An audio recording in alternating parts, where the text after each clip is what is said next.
wabarakatuh. Selamat siang dan salam sejahtera bagi kita semua. Bapak dan Ibu guru, teman-teman yang berbahagia, marilah kita panjatkan puji syukur atas kehadirat Allah Subhanahu wa Ta'ala yang telah melimpahkan rahmat-Nya sehingga kita bisa berkumpul di ruang kelas ini. Perkenalkan, nama saya Riswati. Saya akan bertugas sebagai moderator dalam sosialisasi diseminasi politik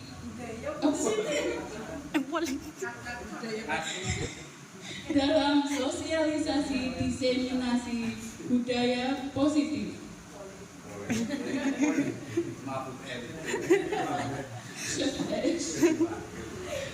Ya, ini kan apa sih ya?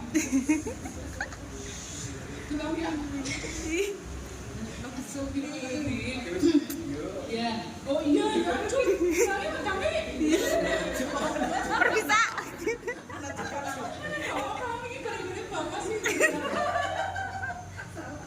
Bismillahirrahmanirrahim. Assalamualaikum warahmatullahi wabarakatuh. Waalaikumsalam warahmatullahi wabarakatuh.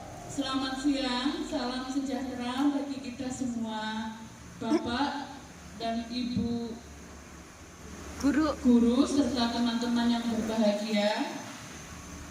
Pertama-tama, marilah kita panjatkan puji syukur atas kehadiran Allah Subhanahu wa Ta'ala yang telah melimpahkan rahmat-Nya sehingga kita bisa berkumpul di ruang kelas ini.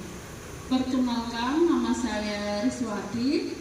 Saya akan bertugas sebagai moderator dalam sosialisasi diseminasi budaya positif yang akan disampaikan oleh Nur Bani Hasim.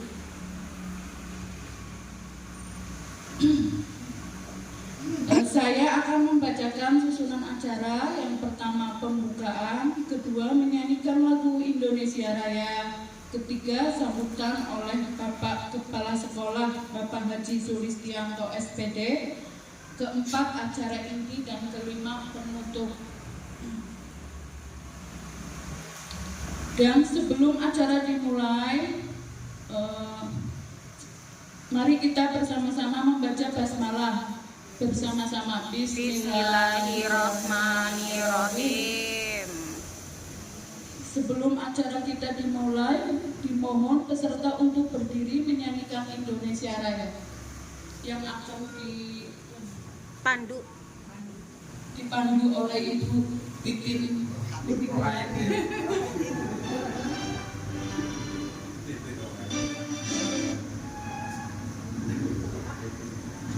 Baiklah Bapak Ibu, marilah kita menyanyikan lagu Indonesia Raya.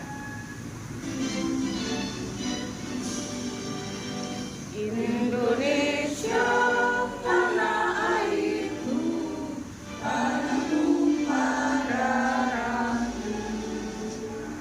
Sanalah aku berdiri, jadi pandu ibuku. Indonesia kebangsaanku,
Dihadiri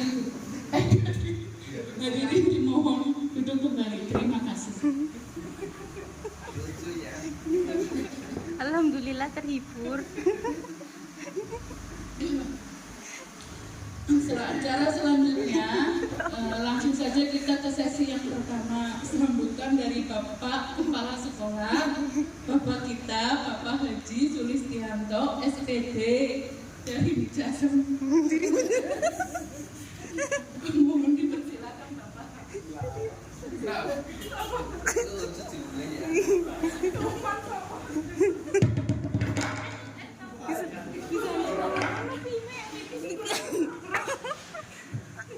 Assalamualaikum warahmatullahi wabarakatuh. Waalaikumsalam warahmatullahi Bapak wabarakatuh. Ibu yang saya hormati, pada hari ini kita semua berkumpul di ruangan ini bersama-sama untuk melihat, mengamati, dan nanti akan mengikuti apa yang disampaikan oleh Ibu Nur Bani Hasim. Mudah-mudahan apa yang nanti disampaikan oleh Bu Nur Bani Hasim bisa menginspirasi kita semuanya untuk bergerak serentak untuk mewujudkan sekolah yang ramah anak, sekolah yang berkualitas, sekolah yang menjadi panutan, menjadi referensi terutama warga desa Wangandawa. Sekolah ini mudah-mudahan menjadi impian, menjadi favorit, minimalnya favorit di tingkat desa Wangandawa. Ada Bu Ning, ada Bu Rusti, ada Bu Iis, ada Bu Ris, ada Mbak Tami, ada Mbak Lala, Bu Arifah, ya, Bagun, hampir 80% penduduk lokal. Ya. Masa iya sekolah kita tidak menjadi sekolah favorit di negerinya sendiri? Ya, mudah-mudahan dengan guru-guru lokal ini, kearifan lokal ini diisi oleh guru-guru yang notabene warganya sendiri, mudah-mudahan akan bisa meningkatkan sekolah ini lebih baik lagi. Karena kadang-kadang enak-enak tidak enak kalau mengajar di desanya sendiri. Ya, kuping ini, telinga ini kadang-kadang sering mendengar, mending Titin yang gawat sana nggak mendengar ya celotehan orang. Ketika Mbak Arifah misalnya beli sayuran apa beli sarapan, ada orang yang ngomong macam-macam ya, ada yang gurunya minta urunan terus ya ada. Jadi ngerti pada cerita ya, ada yang ngiteni, mungkin si anak cerita ke orang tuanya bahwa pak gurunya, bu gurunya sering berangkatnya, masuknya terlambat, terus ya ngiteni. Pernah saya diceritani sama anak ya, biasa kalau pagi saya keliling-keliling anak cerita, misalnya bu ini seringnya berangkatnya terlambat sih pak, misalnya pak guru ini kalau masuk ke kelas lama sih pak. Ini anak, berarti mereka ini butuh kita untuk segera masuk ke kelas, untuk memberikan pendidikan yang baik pada mereka. Sesungguhnya ketika kita semua masuknya datangnya terlambat, masuknya sudah datangnya terlambat, ditambah lagi ngobrolnya agak lama, ditambah lagi cerita ini cerita itu, yang akhirnya menyita waktu masuk ke kelas, sehingga anak-anak sudah merasa kok pak gurunya belum datang, sementara kelas yang lain pak guru dan bu gurunya sudah ada. Mudah-mudahan nanti dengan adanya kegiatan ini, marilah kita bermetamorfosis, ya, berubah apa yang selama ini kita laksanakan, mari kita tingkatkan lagi, selangkah lebih maju, tidak usah beribu-ribu langkah, tidak usah, selangkah saja cukup ada perubahan yang baik dari 1 ke 2, tidak perlu 1 sampai ke 10 langsung, tidak usah. satu kedua, dua ketiga, tahap bertahap. Yang itu saja yang bisa saya sampaikan. Mudah-mudahan Bapak Ibu semuanya sehat, keluarganya sehat, berkah barokah, yang lagi dagang usaha mudah-mudahan lancar ya, yang tadinya kecil-kecilan mudah-mudahan jadi minimarket ya, menyanyi MC suatu siapa tahu ya Mas, siapa tahu MC itu dari dulunya kecil. Bu Hindun yang jualan kudung dulunya keliling-keliling, sekarang sudah besar ya dulu ya. Ini yang perlu saya sampaikan. Mudah-mudahan dari niat yang baik ini diridhoi oleh Allah SWT. Itu saja yang bisa saya sampaikan. Khairul alam, billahi taufiq wal hidayah. Assalamualaikum warahmatullahi wabarakatuh. Tanamkan dalam diri sendiri satu minggu, favoritkan satu hari untuk datang lebih pagi, lebih awal. Satu hari saja, satu minggu, satu hari. Ya, satu minggu, satu hari dalam satu minggu. Favorit, misalnya saya lainnya hari Rebo nih, setiap hari Rebo saya ingin datang lebih awal. Satu hari saja dalam satu minggu. Selebihnya apa? Selebihnya ya kalau bisa jangan terlambat. Terima kasih.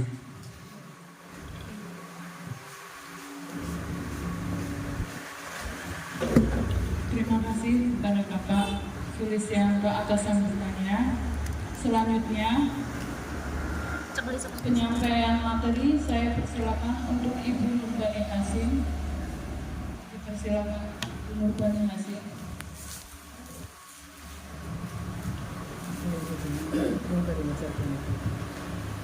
Assalamualaikum warahmatullahi wabarakatuh. Waalaikumsalam warahmatullahi wabarakatuh. Alhamdulillahirabbil alamin wa bihi nasta'in wa la umuri dunya waddin wassalatu wassalamu ala anbiya'i wal mursalin amma ba'du. Terima kasih buat Bapak Kepala Sekolah Bapak Haji Sulistianto yang sudah mengizinkan saya untuk bersosialisasi hari ini. Terima kasih buat Bapak Ibu guru sekalian yang mau hadir, dan terima kasih juga untuk moderator saya. Saya akan menyampaikan sosialisasi diseminasi budaya positif.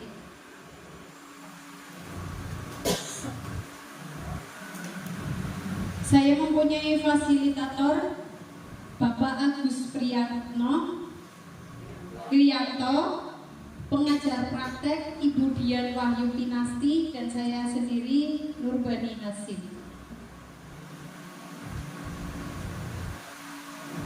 Latar belakang dari menurut filosofi pendidikan nasional Ki Hajar Dewantara itu guru ibaratkan petani ya Bu, yang memiliki peranan penting untuk menyuburkan tanamannya. Seorang petani akan memastikan tanah tempat tumbuhnya tanaman merupakan tanah yang kondisinya cocok untuk ditanami. Maksudnya ini, dari uraian ini kita bisa mengibaratkan sekolah sebagai tanah, sebagai sawah ya Bu, dan tanaman itu sebagai murid. Untuk itu kita sebagai guru harus mengusahakan sekolah sebagai tempat yang paling nyaman bagi murid, aman, menyenangkan untuk tumbuh serta dapat menghindarkan murid dari hal-hal yang mengganggu pertumbuhan potensinya. Maka seorang guru memiliki tanggung jawab untuk menciptakan suasana sekolah yang demikian dengan menciptakan lingkungan positif yang terdiri dari warga sekolah kita ya, warga sekolah kita, murid, juga lingkungan sekitar juga mendukung. Bekerja sama, saling menghargai, kita dan murid saling menghargai, walaupun murid kita anak kecil, kita juga harus tetap menghargai mereka ya Bu. Dan saling belajar sehingga tercipta kebiasaan-kebiasaan baik. Dari kebiasaan baik itu akhirnya dapat menumbuhkan karakter baik dan terciptanya budaya positif di lingkungan sekolah.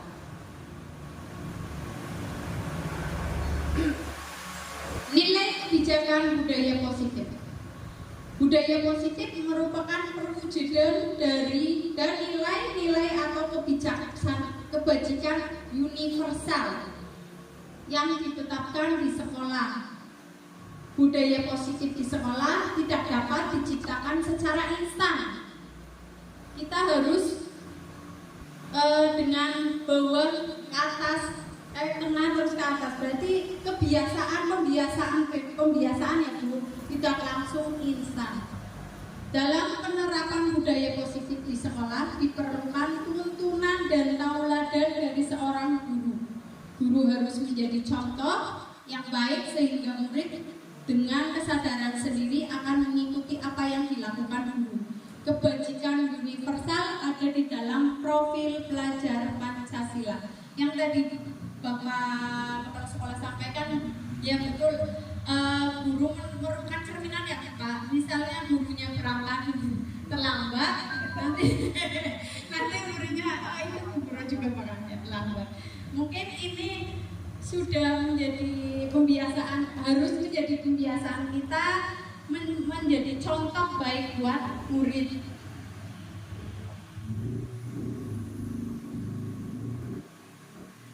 Profil pelajar Pancasila. Profil pelajar Pancasila ada berapa? Ada 6 ya. Biasanya memang sebenarnya banyak, cuman yang dipokokkan ada 6. Beriman, bertakwa kepada Tuhan Yang Maha Esa, dan berakhlak mulia. Itu jadi satu lingkup. Beriman kepada Tuhan Yang Maha Esa dan berakhlak mulia itu jadi satu lingkup ya. Terus mandiri, murid harus mandiri. Bernalar kritis, berarti harus punya ide-ide yang cemerlang ya. Terus berkebinekaan global. Terus bergotong royong dan kreatif.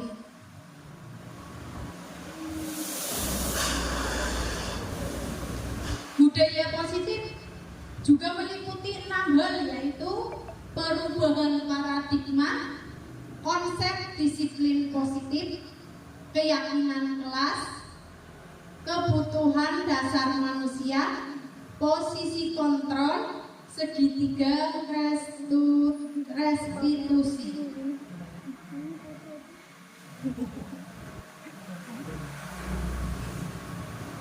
Filosofi pemikiran Ki Hajar Dewantara. Bukan tabula rasa. Bapak paham tentang tabula rasa, Pak? Enggak, yang lain apakah tahu itu apa tabula rasa?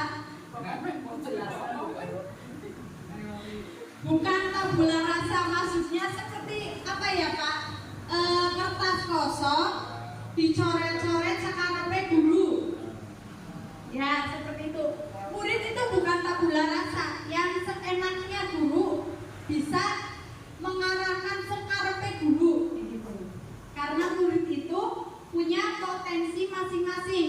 Ibaratkan padi, bibit padi ditanam, guru petaninya ingin menumbuhkan jagung, itu tidak mungkin ya. Kalau bibit padi ditanam, ya tukulnya padi, nggak bisa menjadi jagung. Tapi gimana petaninya bisa menjadikan padi itu berkualitas atau tidak? Tabula rasa itu seperti itu, tidak sakarepe aku, tidak sakarepe guru, pengen jadi ini, enggak. Terus pendidikan menuntut segala kodrat yang ada pada anak-anak agar mereka dapat mencapai keselamatan dan kebahagiaan setinggi-tingginya, baik sebagai manusia maupun sebagai anggota masyarakat. Maksudnya pendidik menuntun, hanya bisa menuntun. Oh iya, potensinya anak seperti ini, saya menuntut. Segala kodrat anak itu berbeda-beda. Tidak satu anak dengan satu anak yang lain sama. Jadi kita hanya tugasnya menuntun biar mencapai keselamatan dan kebahagiaan setinggi-tingginya, bisa bermasyarakat, bisa nandingi wong luar lah gampangannya gitu. Terus kodrat KHD menjelaskan bahwa dasar pendidikan anak berhubungan dengan kodrat alam dan kodrat zaman. Kodrat alam berkaitan dengan kodrat berhubungan dengan kodrat alam dan kodrat zaman. Kodrat alam berkaitan dengan sifat dan bentuk lingkungan di mana anak berada. Kodrat alam maksudnya gimana? Misalnya di pesisir sama yang di pegunungan pasti sifatnya berbeda ya Pak. Itu kodrat alam. Jika kodrat zaman itu yang anak-anak zaman dahulu dengan anak-anak zaman sekarang itu sangat berbeda. Ya, karena anak dulu mungkin tok hormonnya lebih ya Pak. Jadi kita juga harus bisa menyesuaikan kodrat zaman tersebut. Dan zaman sekarang kan banyak gadget, banyak IT ya Pak. Jadi kita harus juga sebagai guru paling tidak bisa menggunakan gadget, menggunakan IT ya Bu. Biar anak-anaknya juga bisa diarahkan lah sama Bu. Terus budi pekerti dapat diartikan sebagai perpaduan antara cipta, kognitif, rasa, afektif sehingga menciptakan karya psikomotor. Itu maksudnya budi pekerti dari diri sifat-sifat kita ya, budi pekerti ya dalam menciptakan rasa ya, agar kita dengan murid atau murid dengan murid atau guru dengan guru itu tidak ada perbedaan, maksudnya rasanya sama. Terus yang terakhir, berhamba pada anak, berhamba pada murid.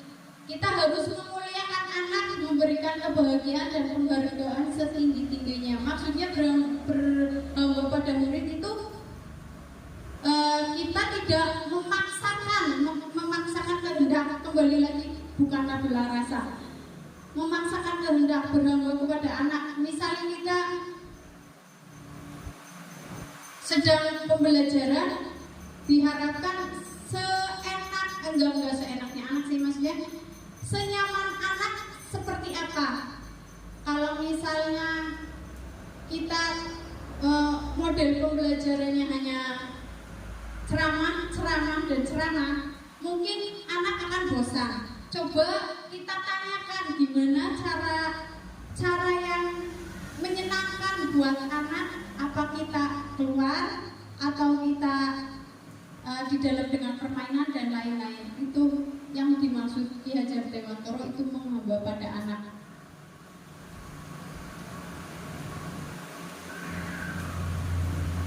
Perubahan paradigma. Untuk menciptakan budaya positif, sekolah perlu menciptakan lingkungan yang positif, aman dan nyaman, agar murid-murid mampu berpikir, bertindak, dan mencipta dengan merdeka, mandiri, dan bertanggung jawab.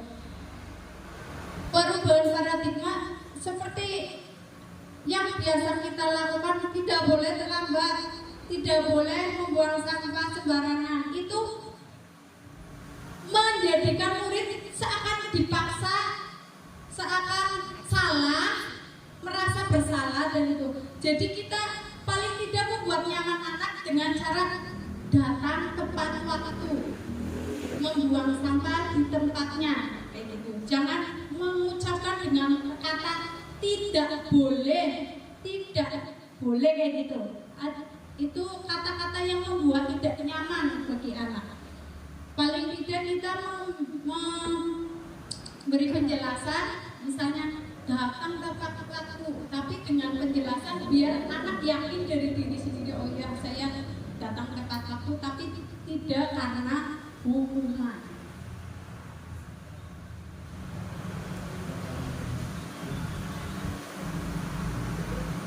Perubahan paradigma teori kontrol. Ilusi guru mengontrol murid. Pada dasarnya kita tidak dapat memaksa murid untuk berbuat sesuatu jikalau murid tersebut memilih untuk tidak melakukannya. Berarti gimana? Kontrol ilusi guru mengontrol murid. Pada dasarnya kita tidak dapat memaksa murid. Kita sebenarnya tidak bisa memaksa murid untuk berbuat jikalau murid tersebut memilih untuk tidak melakukannya. Dengan cara biasanya koning kamu kalau tidak mengerjakan nanti saya kasih nilai 0, dengan seperti itu. Berarti dia dengan tidak secara langsung murid terpaksa untuk melakukannya. 2. Ilusi bahwa semua penguatan positif efektif dan bermanfaat. Penguatan positif atau bujukan dalam bentuk-bentuk kontrol. Nah, itu kayak misalnya, yo kamu belajar yang nanti kalau kamu dapat senilai 10, nanti tak kasih hadiah. Itu dari ilusi bahwa semua penguatan positif efektif yang bermanfaat. Terus ilusi bahwa kritik dan membuat orang merasa bersalah dapat menguatkan karakter. Menggunakan kritik dan rasa bersalah untuk mengontrol murid menuju pada identitas gagal. Maksudnya itu kritik, merasa bersalah kayak gini. Anak berangkat kesiangan, terus saya bilang, misalnya si A, kamu kok setiap hari berangkat kesiangan sih? Ya Allah, Bu Guru, mana sekarang Bu Guru? Nanti Bu Guru dimarahin sama Pak kepala sekolah, nanti yang ditegur Bu Guru, nanti yang disalahkan Bu Guru. Jadi anak merasa bersalah. Oh iya, gara-garanya Bu Boni tiganya Pak Sulis gitu. Itu rasa bersalah.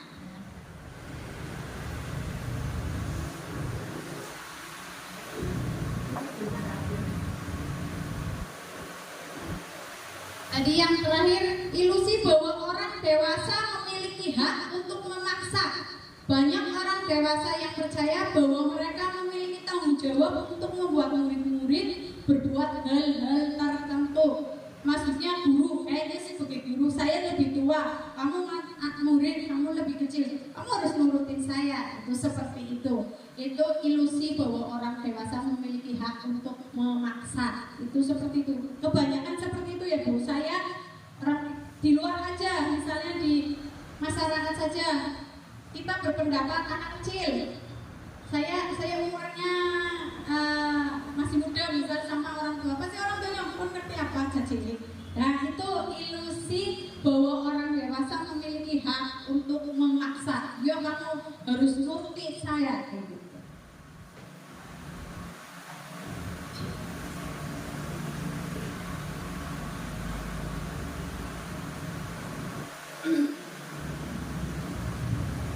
Stimulus respon. Realitas kebutuhan kita sama, realitas kebutuhan kita berbeda. Kalau teori kontrolnya, kalau responnya stimulus ya, kita sama punya kebutuhan untuk berhasil gitu. Sebenarnya teori kontrolnya kebutuhan kita berbeda-beda. Antara saya sama Mbak kami saja berbeda ya Mbak. Apalagi murid yang banyak. Terus semua melihat hal yang sama. Teori kontrolnya setiap orang memiliki gambaran yang berbeda. Stimulus respon, kita mencoba mengubah orang agar berpandangan sama kita, sama dengan kita. Kita memaksa orang lain, ya kudu pada karo aku. Misalnya memberi saran dia seperti ini, ya saya seperti ini. Sebenarnya kita berusaha memahami pandangan orang lain tentang dunia. Perilaku buruk dilihat sebagai suatu kesalahan. Sebenarnya teori kontrolnya semua tujuan. Misal ada anak memukul temannya, bukan semata-mata anak itu nakal. Tidak semestinya anak itu nakal, nggak mesti ya Kak. Kadang ternyata setelah diselidiki, kamu kenapa memukul dia? Dianya meledek orang tua, gitu, meledek nama orang tua. Itu ada alasan tersendiri. Orang lain bisa mengontrol saya, dan teori kontrolnya hanya Anda yang bisa mengontrol diri sendiri. Yang bisa mengontrol diri kita sendiri ya saya sendiri. Saya bisa mengontrol orang lain. Teori kontrolnya Anda tidak bisa mengontrol orang lain. Hanya bisa mengarahkan tapi tidak bisa mengontrol. Terus pemaksaan ada pada saat bujukan gagal. Misalnya bujuk, yuk nulis tapi gagal, pasti ada pemaksaan. Dan teori kontrolnya kolaborasi dan konsensus menciptakan pilihan-pilihan baru. Kita mencari solusi-solusi yang lain sebelum ada pemaksaan. Diharapkan kita tidak ada unsur pemaksaan. Makna disiplin positif. Ketika mendengar kata disiplin, apa yang terbayang Pak? Monggo.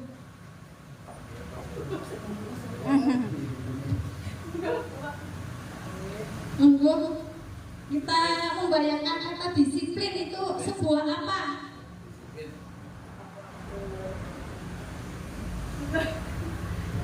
Disiplin. Kalau jenengan ngomong ada kata-kata disiplin, itu yang terbayangkan di Pak Ahmad itu disiplin itu apa?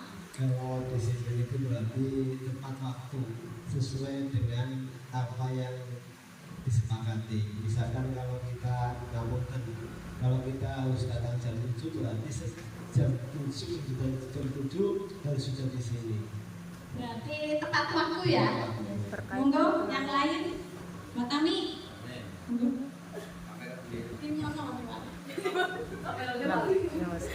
Kalau menurut saya disiplin itu tidak hanya berkaitan dengan waktu ya, tapi juga bisa dengan aturan gitu beban. Berarti peraturan ya. Monggo kuning.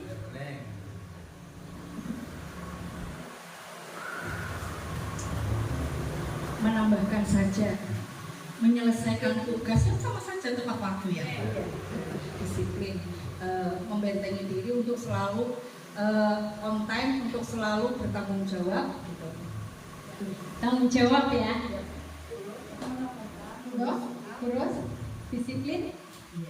Disiplin itu mau mematuhi aturan, ya sama saja tepat waktu ya Pak ya. Mau orang-orang yang mau mematuhi aturan lah gitu. Tepat waktu ya. Peraturan lah intinya. Disiplin itu kalau orang mendengar kata-kata disiplin yang terbayang itu tata tertib, teratur, patuh pada peraturan ya. Kata disiplin juga sering dihubungkan dengan hukuman. Nikon orang lakukan tak hukum ya kayak gitu. Terus padahal itu sungguh berbeda ya Bu ya. Kalau kata umum memang seperti itu, karena belajar tentang disiplin positif tidak harus dengan memberi hukuman. Justru itu adalah salah satu alternatif terakhir. Berarti gini, wis mentok di bocah aneh baru ada hukuman. Walaupun itu hukumannya bukan fisik ya. Kalau sekarang bukan fisik sudah bahaya lah. Itu menduk-menduknya itu kalau sudah terakhir itu kalau perlu tidak usah dilakukan sama sekali.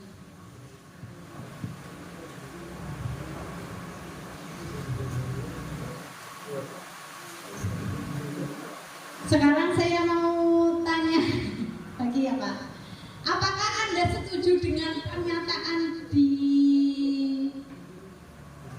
layar? Mendisiplinkan anak dengan hukuman anak harus dipaksa dahulu, nanti akan terbiasa. biasa. Monggo. Haris. Monggo.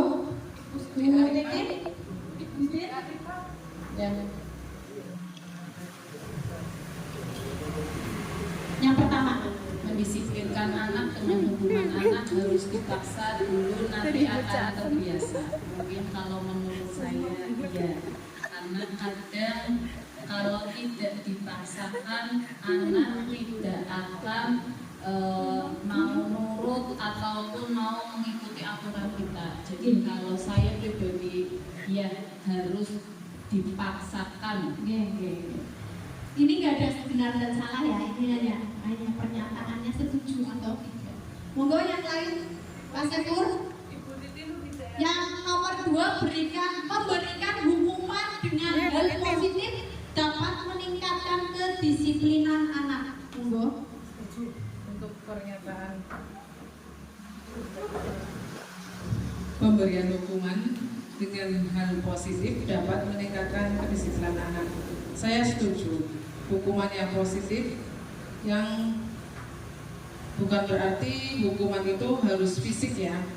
Hukuman positif itu seperti memberi tugas yang wajib dilaksanakan, sehingga anak itu nantinya akan menimbulkan jerak dan disiplin seperti itu. Terima kasih Bu Titin. Dan yang terakhir, pemberian penghargaan dapat meningkatkan motivasi belajar anak. Monggo. Itu pemberian penghargaan. Semangat dengan berusaha keras lalu berusaha menjadi yang terbaik. Terima kasih. Jadi intinya 1, 2, 3 banyak yang setuju ya. Yang nggak setuju siapa?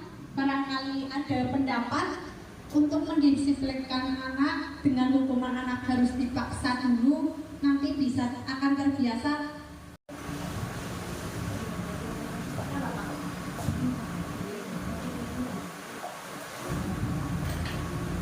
Motivasi terbaik bagi diri siswa, berarti motivasi terbaiknya sebenarnya eksternal atau internal. Harusnya kalau motivasi terbaik bagi siswa itu internal ya Pak, dari diri sendiri, bukan paksaan dari orang lain.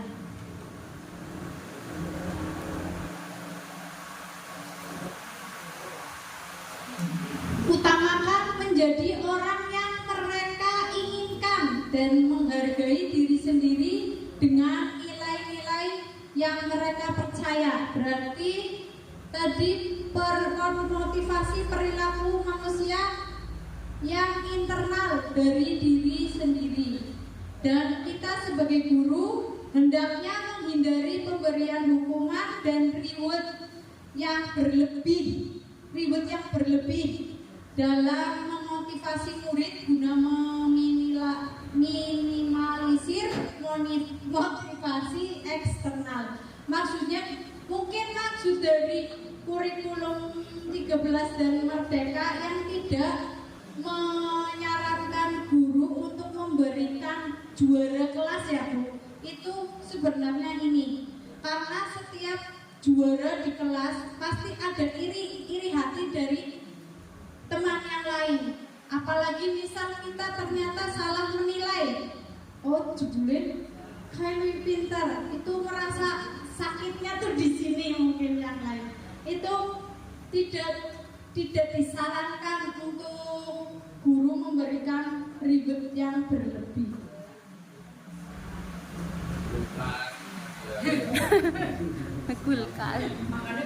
Keyakinan kelas kita setiap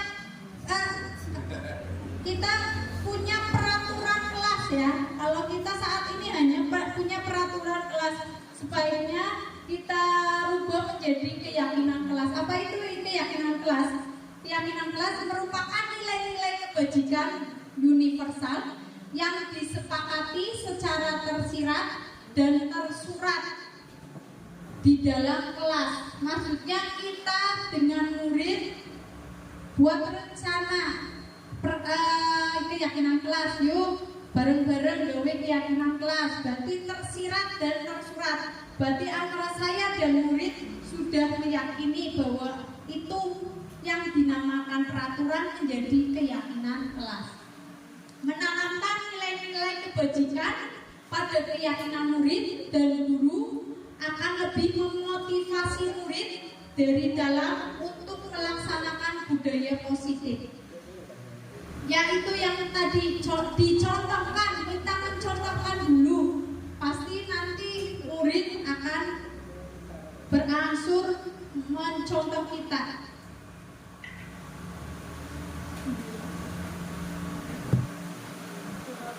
Mengapa keyakinan kelas? Mengapa tidak peraturan kelas saja? Mengapa adanya keyakinan kelas? Penting untuk terbentuknya sebuah budaya positif. Bagaimana mewujudkan sebuah keyakinan kelas yang efektif? Keyakinan kelas, mengapa itu tidak peraturan? Karena peraturan biasanya tidak, kayak misalnya kalau peraturan tidak boleh datang terlambat, kata-kata hanya kata-katanya dihaluskan, Pak. Kalau keyakinan kelas, yuk sepakat ya, besok berangkat tepat waktu. Keyakinan kelas lagi, sepakat ya, jika kamu tidak mengerjakan PR, nanti kamu harus apa? Itu sudah antara murid dan guru sudah sepakat. Berarti tidak semata-mata guru langsung membuat peraturan. Mengapa adanya keyakinan kelas? Penting untuk terbentuknya sebuah budaya positif. Jadi antara saya dan murid itu saling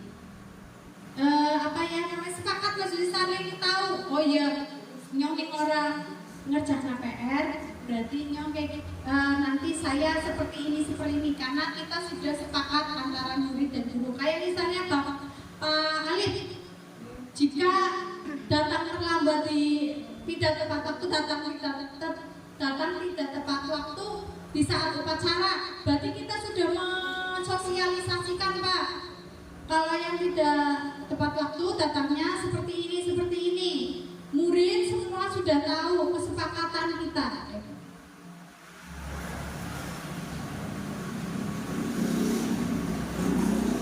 Ketika motivasi muncul dari dalam diri murid, internal dari dalam diri murid sendiri, internal ya, maka secara tidak langsung memunculkan kesadaran untuk melaksanakan budaya positif. Murid akan lebih merasa bertanggung jawab dalam menjalankan nilai-nilai kebajikan yang disepakati.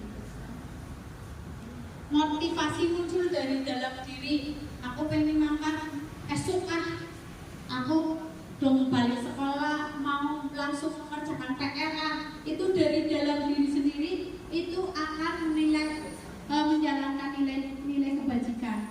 Maka dari itu kita bagaimana cara memunculkan internal motivasi dari murid itu dengan cara kita sebagai contoh, ya.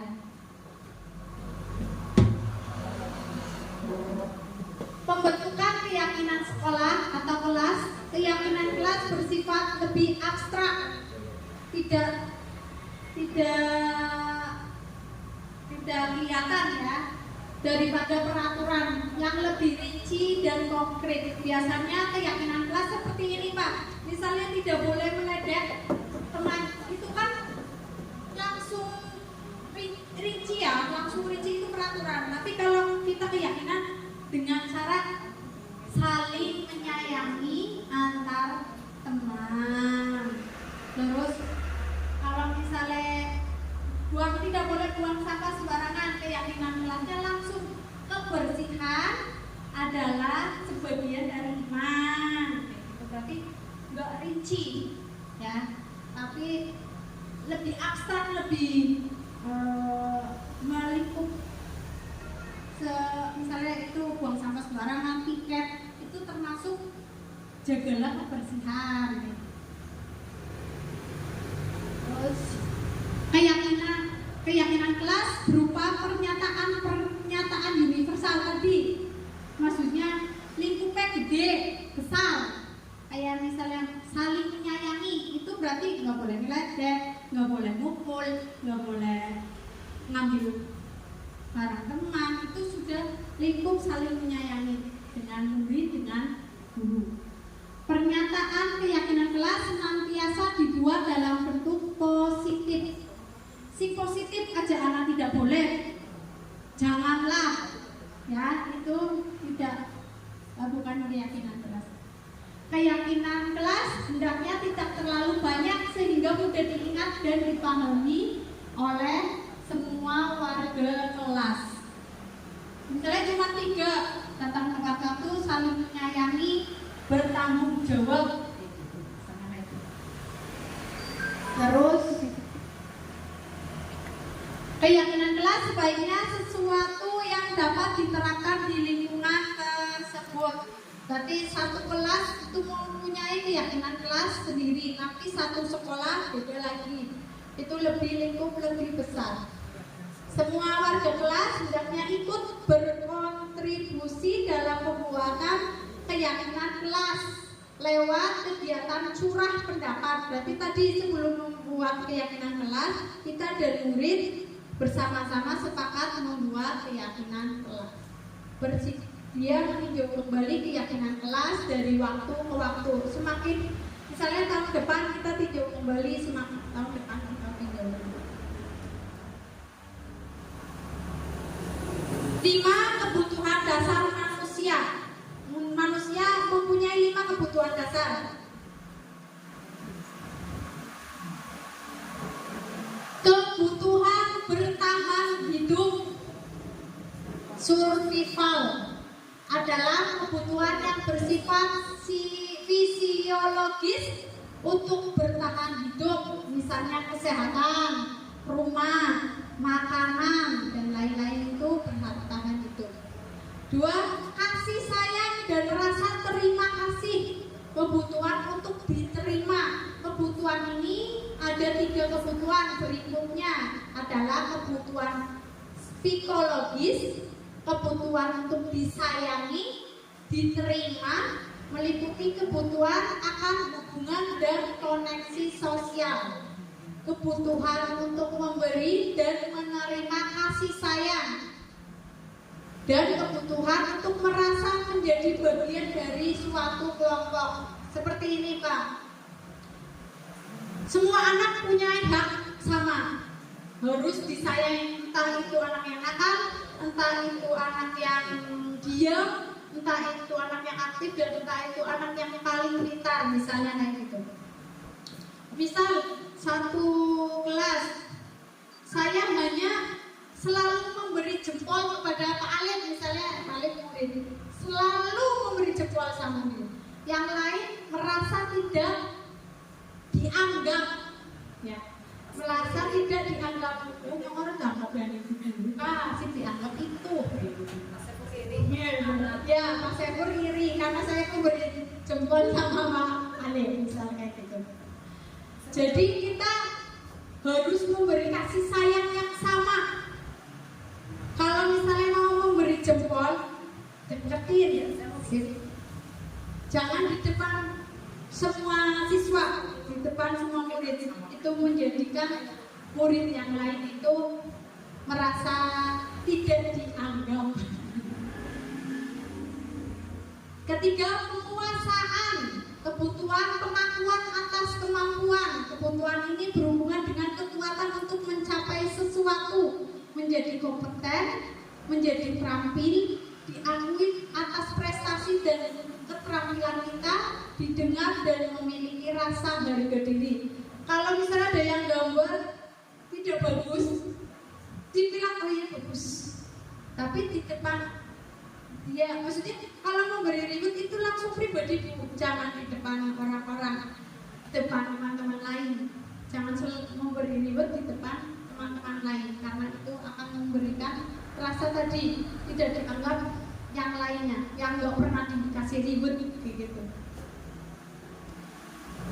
4, kebebasan, kebutuhan akan pilihan. Kebutuhan untuk bebas adalah kebutuhan akan kemandirian, otonomi, memiliki pilihan dan mampu mengendalikan arah hidup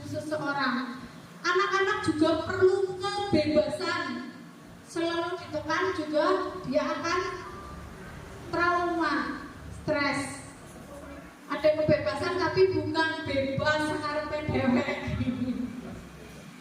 Dengan nomor 5, kesenangan, kebutuhan untuk merasa senang. Kebutuhan akan kesenangan adalah kebutuhan untuk mencari kesenangan, bermain dan tertawa. Waktu istirahat, yang lain bermain, ada anak satu yang tidak, yang ngeblok-blok, ada ya yang seperti yang bingung. Ya, diharapkan kita sebagai guru bisa untuk ngadeg-ngadegnya apa sih namanya ya, biar anak tersebut bisa masuk ke kelompok anak-anak yang lain.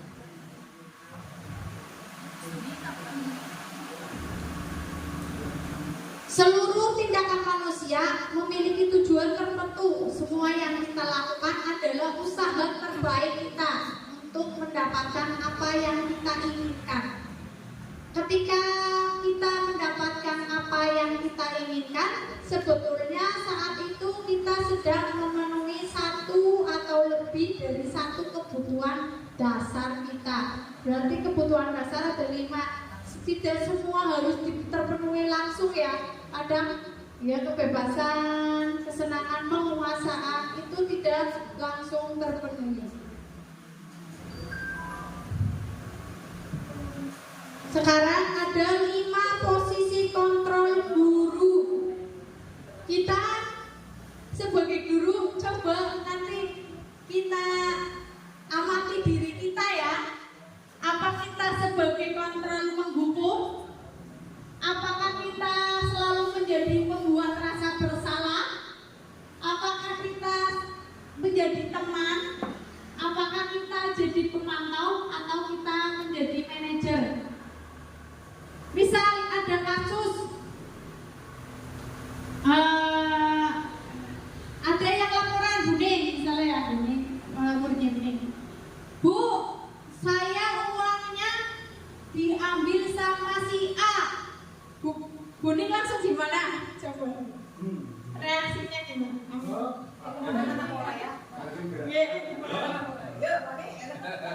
Misalnya si A ngambil uang si B, si A langsung lapor ke Buning. Bu, si B ngambil uang saya, Bu. Buning menyelesaikan kasus si A dan si B bagaimana? Coba. Ya tentunya mengambil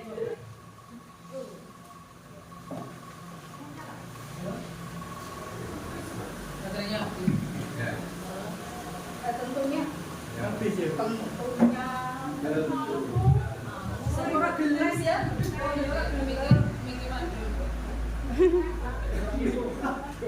Nata pasepur pegang mic-nya.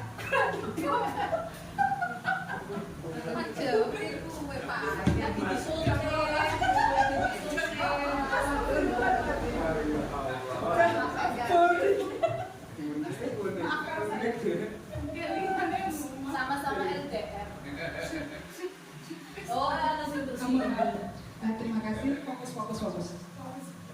Tentunya dengan memanggil dua belah pihak, karena untuk menuduh pun mesti harus ada bukti. Itu kemudian yang andai kata ada saksi-saksi dan harus mestinya ada saksi-saksi dan lain sebagainya, tidak boleh hanya sekedar praduga dan tak bersalah. Kemudian ya itu dia, panggil dua-duanya, coba cari kebenarannya seperti apa. Andai kata mungkin betul yang mengambil B, tentu secara pribadi intern saya mesti panggil dia, tegur dia, ngomong dia tanpa ada teman-teman yang lain supaya tidak malu. Andai kata kemudian itu hanya dugaan saja, tentu si A ini mesti minta maaf ke B. Dan ya ujung-ujungnya saya nasib bisa masih seperti itulah ya kira-kira. Terima kasih.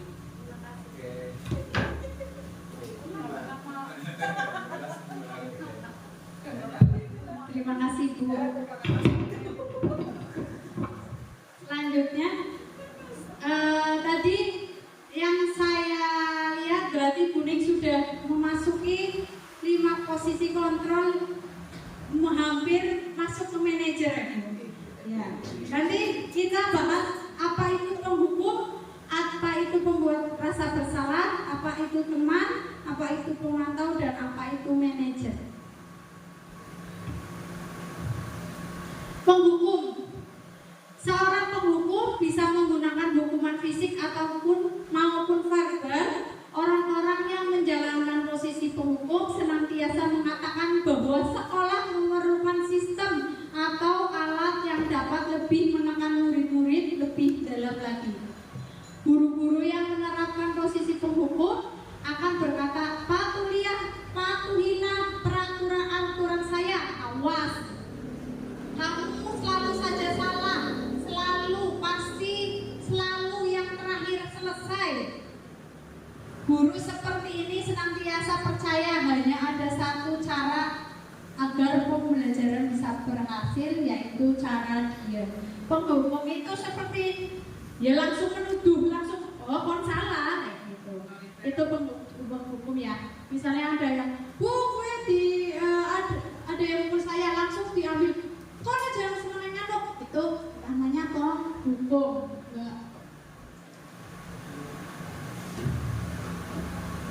Terus membuat merasa bersalah pada posisi ini, biasanya guru akan bersuara lebih lembut. Lasilah. Yang pembuat rasa bersalah akan menggunakan keheningan yang membuat orang lain merasa tidak nyaman, bersalah, atau rendah diri. Kata-kata yang keluar dengan lembut akan seperti, ibu sangat kecewa sekali sama kamu. Misalnya, berapa kali bapak harus beritahu kamu ya? Gimana coba kalau orang tua kamu tahu kamu berbuat begini? Di posisi ini, murid akan memiliki penilaian diri yang buruk tentang dirinya sendiri. Murid merasa tidak berharga dan telah mengecewakan orang-orang yang disayangi. Merasa ini sih salah, aku sih salah, ya aku sih salah gitu. Karena gurunya nangis, misalnya sambil menangis itu karena saya yang salah gitu. Itu membuat rasa bersalah. Terus posisi kontrol sebagai teman. Guru yang berperan sebagai teman akan memperlakukan murid seperti teman sebaya. Guru akan berusaha untuk dekat dengan murid dan memahami masalah-masalah yang dihadapi. Biasanya kalau tipe-tipe guru seperti ini, kalau digantikan guru lain, misal saya nggak berangkat, saya guru tipe teman Pak, saya izin saya nggak berangkat dan dimasuki sama guru lain, misalnya guru yang masuk. Nanti anak-anaknya tidak mau diam Bu, mau kalau gue mau sungkan. Biasanya tipe-tipe guru yang seperti itu akhirnya anaknya selalu tergantung sama gurunya sendiri, tidak mau sama guru lain. Dan ketika pindah ke tingkat lain, misalnya naik kelas dan gurunya bukan guru yang itu, pasti anaknya sulit untuk diatur. Dan ini posisi kontrol pemantau. Guru yang berperan sebagai pemantau akan memantau perilaku murid dan memberikan arahan jika diperlukan. Guru akan berusaha untuk memastikan bahwa murid mengikuti peraturan dan norma yang berlaku. Hanya mantau, bocah sing, bocah, lihat itu agak nakal. Nanti baru kita cuma mantau Pak. Tapi dengan cara kalau misalnya negur, baru negur kayak gitu. Itu posisi pemantau. Dan ini adalah posisi kontrol terbaik buat guru, adalah manajer. Guru yang berperan sebagai manajer akan mengelola kelas dengan cara yang efektif dan efisien. Guru akan menciptakan lingkungan belajar yang kondusif dan memotivasi murid untuk belajar. Seperti tadi Bu Ning, kalau misalnya memiliki kasus, jangan langsung Biasanya saya sendiri juga seperti itu Bu. Kadang ada yang melaporkan anak saya langsung kamu ini. Saya seperti itu. Kadang seperti itu. Guru itu ya identik seperti itu karena enggak pusing mikirin anak-anak sudah pusing mikir. Tapi sebenarnya harusnya dipanggil dulu berdua yang benar siapa yang salah siapa. Kalau jika memang itu anak yang bersalah, anak itu dipanggil pribadi ke dalam ruangan pribadi ke kantor, berdua dengan guru, kita memberi apa alasan mereka nakal, apa yang membuat mereka seperti itu baru itu posisi manajer, itu posisi yang terbaik buat guru.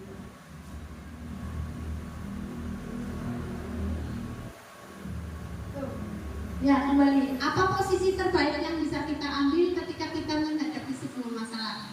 Tadi ya Pak, yang saya bilang posisi manajer itu posisi terbaik.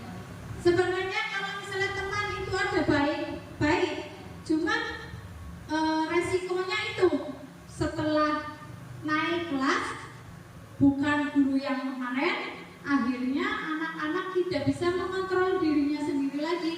Dia nggak peduli, saya nggak suka sama guru yang saat ini, misalnya. Akhirnya terbawa terus si guru yang dulu hanya sementara mengontrol anak, hanya sementara, tidak untuk berkelanjutan.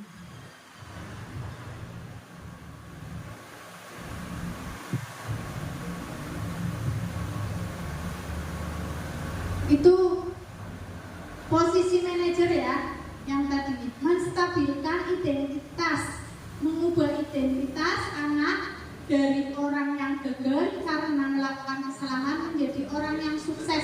Ketika murid sejak emosional, mereka tidak mampu menggunakan bagian otak rasionalnya, maka perlu distabilkan. Tadi menangani kasus jangan langsung salah Pak, tapi ini sini.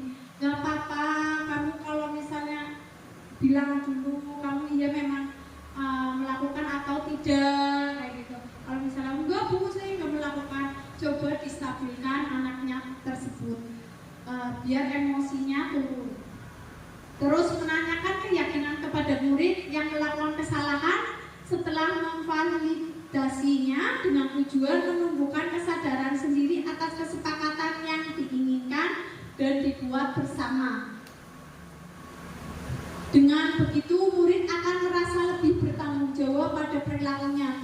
Boleh misalnya memukul, jangan langsung itu salah, memukul itu salah. Gitu. Kalau di pembelajaran saya kemarin sesuai filosofi KHD, kalau ada yang memukul bilangnya kayak gini malah Bu. Boleh mukul, boleh, tapi kan ada yang lebih parah lagi kan yang memukul. Tapi alasan memukul itu karena apa? Nanti kalau sudah menjelaskan seperti ini, kan ada solusi lain selain memukul. Misalnya kayak gitu Bu. Misalnya saya marah Bu sama temennya, jadi saya mukul. Kan kalau kamu marah bisa ada solusi lain selain memukul. Tidak menjudge bahwa memukul itu salah. Ya memang kalau mukul ya salah ya Bu, tapi biar anaknya tidak merasa tidak percaya diri ya, kita beri dukungan moral dulu. Memvalidasi tindakan yang salah bahwa setiap perilaku murid memiliki alasan. Kalau anak memukul tidak ada alasan, berarti itu kelainan Bu, beda ya Bu. Kalau anak normal biasanya kalau memukul pasti ada alasan. Entah itu diledek, entah itu bukunya dicoret, entah itu dipukul dulu, atau apapun alasannya pasti ada alasan. Maka dari itu perlu adanya validasi dari perilaku tersebut.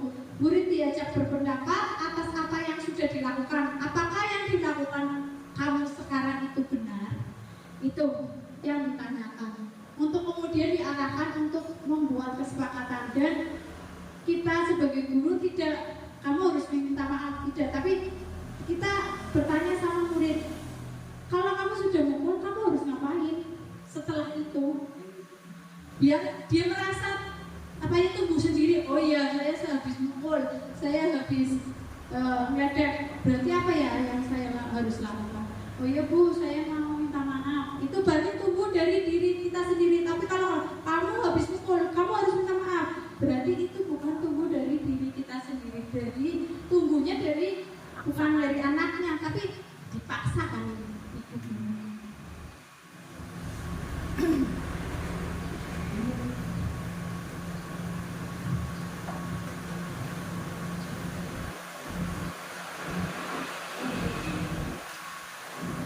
Terima kasih. Pemaparan dari saya. Dan selanjutnya barangkali ada yang menambahkan Bapak Sulistianto untuk pemaparan budaya positif. Saya persilahkan, monggo.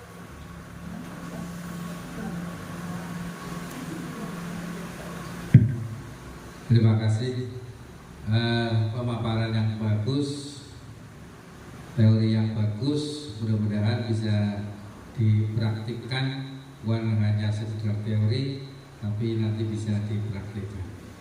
Yang ingin saya tanyakan, ini budaya positif yang sangat baik, bisa meniru siswa tanpa diberi hukuman ataupun diberi reward, hanya dengan mencontoh guru akan bisa berbuat baik. Pertanyaannya seperti ini. Ini karena guru sebagai manusia biasa. Bagaimana kalau gurunya belum bisa memberi contoh yang baik agar anak bisa dengan sendirinya berbuat baik? Apa yang akan dilakukan? Sekali lagi, yang namanya guru kan manusia biasa. Kadang lagi marah, kadang lagi terbawa emosi, perilakunya memang sudah karakternya semacam itu, karena memang guru manusia biasa tadi ya. Bagaimana caranya apabila guru belum bisa memberi contoh yang baik, tapi menginginkan muridnya berbuat baik? Terima kasih. Oke, matur nuwun Bapak. Kalau saya sendiri, kalau guru belum bisa mencontohkan yang baik bagi murid, harus berusaha ya Pak, harus berusaha untuk lebih baik lagi, karena mungkin guru cerminan murid itu benar-benar seperti misal saya sendiri, misal saya duduk di depan terus saya pegang HP saja, terus ketika saya bilang kamu kok mainan terus guru tadi pegang HP, nah itu jadi kesadaran dari guru itu perlu. Berarti yang utama kita menyadarkan diri kita sendiri, dari internal dari diri kita sendiri, bukan karena saya takut sama Bapak, maksudnya peraturan, misalnya ada kepala sekolah saya harus berangkat pagi, ada kepala sekolah saya tidak mau pulang, ini itu berarti karena saya takut dari tidak nyamanan. Berarti saya harus berusaha dari diri saya sendiri, bagaimana murid saya akan meniru saya jika saya sendiri tidak berperilaku positif. Seperti itu, mungkin tumbuh dari gurunya dulu. Dan kemudian contoh positif yang misalnya budaya positif bukan cuma perilaku ya Pak. Kita contoh positif, budaya positif bisa tadi yang kayak Bapak, saya lihat di SMP Muhammadiyah ada tadarus. Itu adalah salah satu budaya positif. Paling tidak anak dengan pembiasaan tadarus, mereka akan lebih berakhlak ya Pak. Terus kalau di sini sudah ada budaya positif Jumat Sehat, alhamdulillah sudah ada budaya positif itu Jumat Sehat, dan paling tidak nanti tiap kelas itu inovasi di guru masing-masing Pak. Misalnya saya membudayakan budaya positif setiap pagi sebelum masuk kelas berbaris, itu juga salah satu budaya positif. Ya Pak, atur nuwun. Monggo barangkali ada yang ditanyakan selanjutnya. Mbak Tami.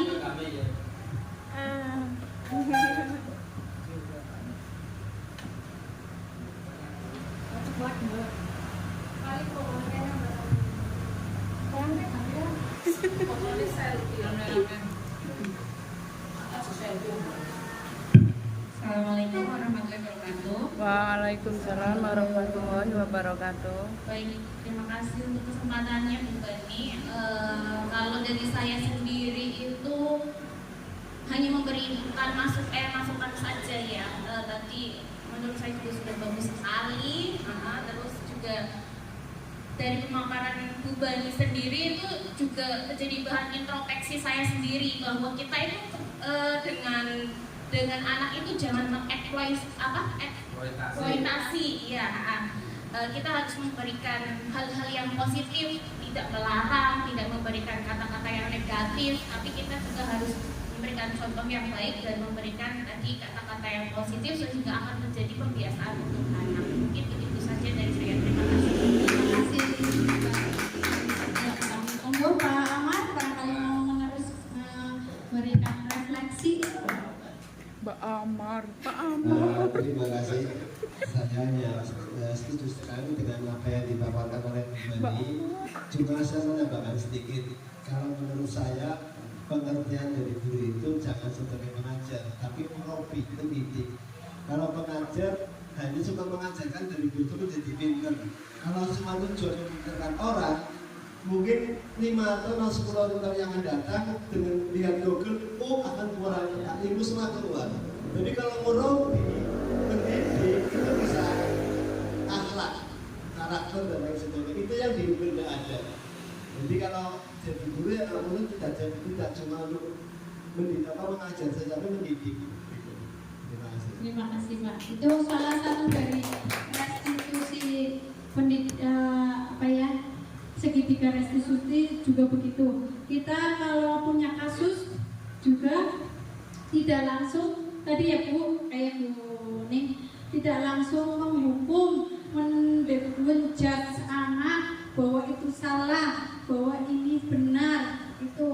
Itu harus ada tahapan-tahapannya ya Bu, biar kita nantinya murid-murid punya berakhlak, berbudi luhur ya Pak. Terus satu lagi dari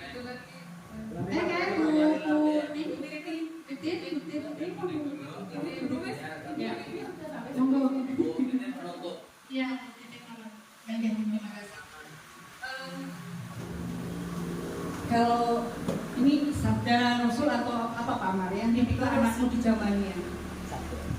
Ya gitu ya.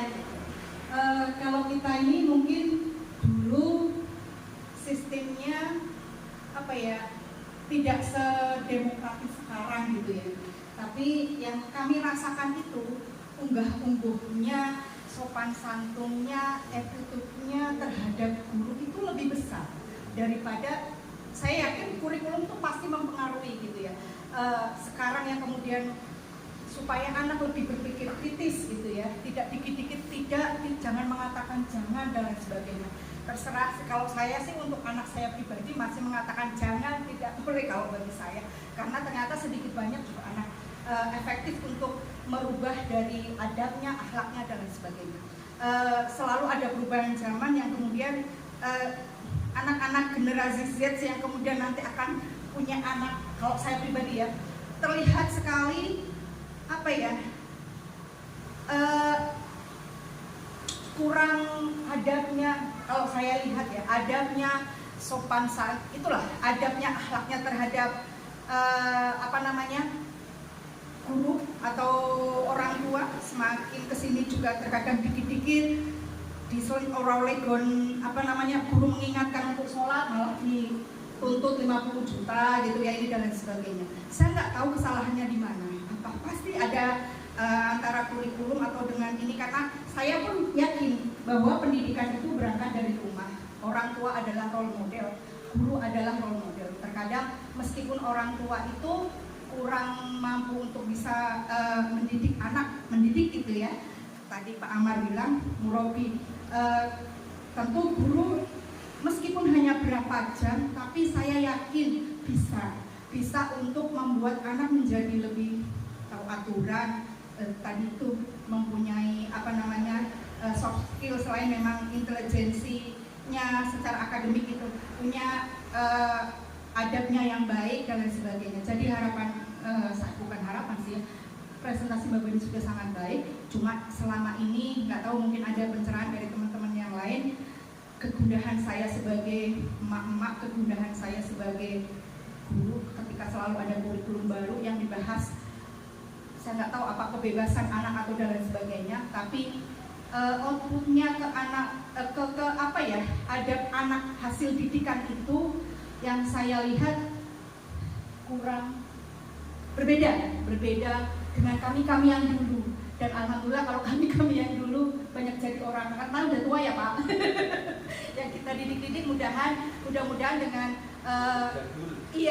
mudah-mudahan dengan pengalaman kita dulu menyadari bahwa kita juga role model buat anak-anak. Mudah-mudahan dengan hati kita mendidik anak-anak itu tadi, dengan didiklah anak di zaman ini, mudah-mudahan anak-anak kita juga tetap menjadi anak yang beradab dan berakhlak. Terima kasih Mbak Bani atas pemaparannya yang mungkin kami tidak ada wacana seperti yang panjenengan paparkan menjadi ilmu pengetahuan buat kami. Terima kasih dan Terima kasih Bu Nek. Saya menanggapi ya. Tadi kan kembali lagi ke kodrat alam dan kodrat zaman. Mungkin zaman dulu, saya juga merasakan zaman dulu jika kita dimarahi guru, kita ya dimarahi guru, dihukum sama guru, kita pulang ke rumah, kita wadulah, kita bilang sama orang tua, saya dimarahin, saya dipukul sama guru. Pasti orang tua bilangnya apa? Kon sing gendut, kamu yang nakal, pasti gitu Bu. Tapi kalau zaman sekarang, kodrat zaman ya, ini kembali ke kodrat zaman. Orang tua sekarang tidak mau anaknya dibegini, apalagi ditonyor, apalagi di cewek. Wong saya saja waktu saya hamil, saya melahirkan di PKM sama Buris, yang masalah itu Bu, yang masalah minta uang 5.000 buat itu saja ya, Masya Allah, orang tua yang ngomongnya Masya Allah. Apalagi kita menghukum, makanya kita menghindari ketidaknyamanan kita sendiri sebagai guru. Kita mengikuti zaman sekarang lah. Kayaknya memang kalau penghukum itu memang tidak diterima di masyarakat. Maksudnya orang tuanya saja sekarang itu banyak yang protes masalah guru yang menghukum. Padahal zaman dulu kalau kita dihukum, malah kita dihukum kembali di rumah. Kalau zaman sekarang tidak. Kalau kita menghukum anak, pasti orang tua datang ke sekolahan, namprang-namprang. Apalagi dulu pernah di SDK Negeri 1 Bu, yang bawa golok Pak, gara-gara anaknya dihukum, gara-gara anaknya memang nakal Bu, anaknya ngamuki batire, jadi dihukum gurunya malah bawa golok. Itu karena orang tua, kodrat zaman sekarang orang tuanya juga tidak mau kalau anaknya dihukum, nggak terima. Jadi kita mungkin mengikuti kodrat zaman sekarang. Mungkin kurikulum bertujuan itu untuk menghindari ketidaknyamanan guru, untuk melindungi guru. Maksudnya melindungi guru, ya wis guru dari saiki dari sing nuturi baik urusan anak sing hukum-hukum dan lain-lain gitu. Mungkin seperti itu yang saya tahu. Monggo Bu Titi. Sedikit menambah harus bahasa. Yang pertama, untuk budaya positif itu menurut saya bukan dipaksa, tapi menurut saya itu pembiasaan diri. Setelah itu kesadaran. Awal-awal anak itu kalau pembiasaan, nanti tumbuh terbiasa begitu. Bukan dipaksa. Kalau dipaksa nanti akhirnya anak hanya terbiasa untuk biar gak dihukum gitu. Tapi kalau sudah kesadaran diri sendiri, itu sudah kayak mendarah daging, kayak makan gitu ya. Itu kan terbiasa. Aku biasa makan sehari 3 kali. Kalau nggak makan siang, kayaknya apa ya yang dirasa olah misalnya ada sholat, oh aku nggak bisa tidur sih ya walaupun tidurnya habis maghrib, oh karena aku belum sholat isya. Jadi budaya positif itu awalnya mungkin menurut saya dari kebiasaan, terbiasa seperti itu, lalu timbul kesadaran. Kemudian untuk media sosial, menurut saya kalau sekarang itu media sosial itu sangat-sangat berpengaruh, karena anak, hampir semua anak ya, dari anak TK saja, anak saya ya Azwar, sampai perguruan tinggi ya, anak yang sudah dewasa itu semuanya itu menggunakan media sosial. Ya sangat bijaklah dalam menggunakan media sosial, karena apapun, misalnya anak lagi mukul ternyata di video langsung di share jadi viral, itu kan sebenarnya kekerasan kayak gitu kan dari zaman dulu ada, tapi karena sekarang ada media sosial jadi tambah viral. Nah kalau sudah viral kan akhirnya ya begitu. Itu saja tambahan dari saya. Assalamualaikum warahmatullahi wabarakatuh. Sukses buat Bu. Iya Bu. Pembiasaan yang kita lakukan sedikit memaksa mungkin ya, tapi setelah terbiasa akan menjadi kesadaran dari siswa masing-masing. Terima kasih. Itu sekian dari pemaparan dari saya. Wabillahi taufiq wal hidayah. Wassalamualaikum warahmatullahi wabarakatuh. Demikian sosialisasi hari ini. Mari kita ucapkan hamdalah bersama-sama. Alhamdulillahirabbil alamin. Saya sebagai moderator meminta maaf tadi ada tutur kata yang salah, politik.